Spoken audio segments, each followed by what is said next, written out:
Hi friends, আমি সন্তোষ টংনাচির YouTube চ্যানেলের পক্ষ থেকে তোমাদের সকলকে স্বাগত জানাই। আশা করি তোমরা সকলেই ভালো আছো, আমিও খুব ভালো আছি। নিয়ে চলে আসলাম আর একটি মিনি ব্লগ। তো এই ব্লগটা করার আমার একটাই উদ্দেশ্য, আজ আমি সকাল থেকে একটা জিনিস লক্ষ্য করছি ইউটিউবে, যে একটা পেপার কাটিং খুব ভাইরাল হয়েছে। তো এটা নিয়ে খুব মাতামাতি করার কিছু নেই, কারণ অনেক দিন আগের থেকে আমি সাবধান করে দিয়েছিলাম যে এক্সাম কিন্তু আমাদের আসন্ন। তার কারণ আমি কি দেখেছিলাম যে সামনে ইলেকশন আছে, মানেই আমাদের মানে খুব তাড়াতাড়ির মধ্যে এক্সামটা হবে।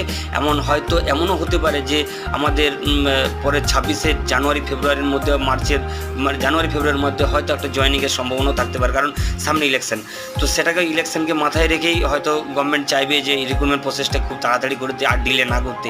তাই বন্ধুরা, এখনও যারা সাবধান হওনি বা এত কিছু ভাইরাল হচ্ছে তা দেখছো, তা সত্ত্বেও যারা পড়াশোনা শুরু করেনি, তাদের জন্য সতর্কবার্তা যে তোমরা আর হাতে একদমই সময় পাবে না। এখনও পর্যন্ত হাতে সময় আছে, নিজেদেরকে শুধরে নাও। ভালো থাকবে, সুস্থ থাকবে। ছোটো